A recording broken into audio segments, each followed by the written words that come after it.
They saw one day a pack of vicious-looking humans mounted on unshod Indian ponies, riding half-drunk through the streets, bearded, barbarous, clad in the skins of animals stitched up with thews, and armed with weapons of every description, revolvers of enormous weight, and bowie knives the size of claymores, and short two-barrel rifles with bores you could stick your thumbs in, and the trappings of their horses fashioned out of human skin.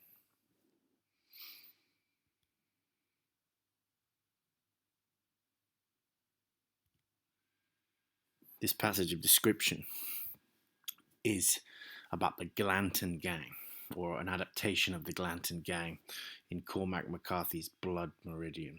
Now, the three characters that we're going to focus on in this passage are the kid. These are some artists' adaptations of these characters. Toadvine, and then most importantly, Judge Holden, who is the central character in the novel, arguably.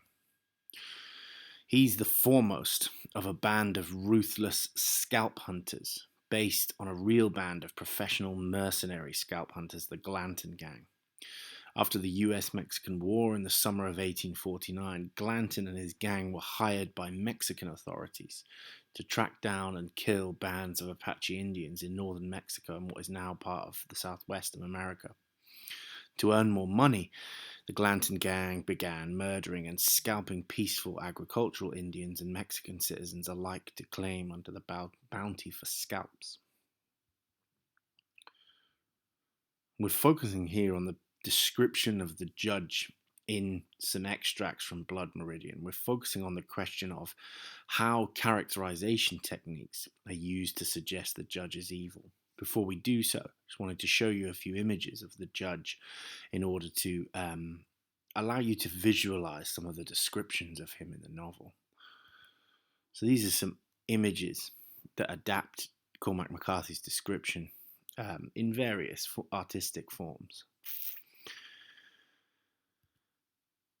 We're focusing on these four characterization methods to present villainous characters. The judge is a kind of a powerful archetypal villain. Descriptions of appearance and body language, so the way people look and the minor sort of contortions and movements of their face and body. The dialogue of those characters, them speaking with others and what they say. Their actions and the reactions of others to those characters. Those are the four things that we're going to focus on. We're going to look first of all at this description of the judge's appearance. Foremost among them, outsized and childlike with his naked face, rode the judge. His cheeks were ruddy and he was smiling and bowing to the ladies and doffing his filthy hat. The enormous dome of his head when he bared it was blinding white and perfectly circumscribed about so it looked to have been painted. The judge in the company of others stood in the street smoking a cigar and rocking back on his heels. He wore a pair of good kidskin boots and he was studying the prisoners where they knelt in the gutter, clutching up the filth with their bare hands. The kid was watching the judge. When the judge's eyes fell upon him, he took the cigar from between his teeth and smiled. Or he seemed to smile. Then he put the cigar between his teeth again.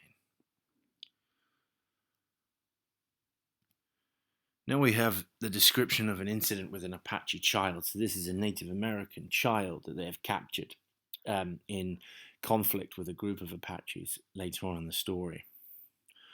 On the third night, they crouched in the keep-old walls of slumped mud with the fires of the enemy not a mile distant on the desert.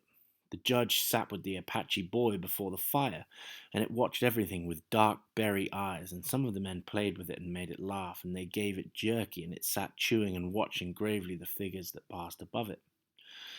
They covered dandling. The judge was dandling it on one knee while the men saddled their horses. Toadvine saw him with the child as he passed with his saddle, but when he came back 10 minutes later leading his horse, the child was dead and the judge had scalped it. Toadvine put the muzzle of his pistol against the great dome of the judge's head. "God damn you, Holden. You either shoot or take that away. Do it now." Toadvine put the pistol in his belt. The judge smiled and wiped the scalp on the leg of his trousers and rose and turned away. Now we're looking at an incident with some puppies. The pup squirmed and drew back in his fist like an animal backing down a hole, its pale blue eyes impartial, befrighted alike the cold and the rain and the judge. The judge had dredged from his polluted clothes a small gold coin worth a bushel of such priced dogs. He laid the coin in the palm of his hand and held it out, and with the other hand took the pups from their keeper, holding them in one fist like a pair of socks. He gestured with the gold.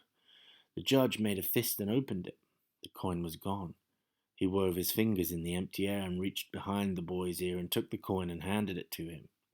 The boy held the coin in both hands before him, and he looked up at the judge. But the judge had set forth dogs dangling. He crossed upon the stone bridge, and he looked down into the swollen waters and raised the dogs and pitched them in. The dogs disappeared in the foam. They swept one and the next down a broad green race over sheets of polished rock into the pool below. In the clear willow leaves turned like jade dace. The pistol bucked in his hand, and one of the dogs leaped in the water, and he cocked it again and fired again, and a pink stain diffused. He cocked and fired the pistol a third time, and the other dog also blossomed and sank.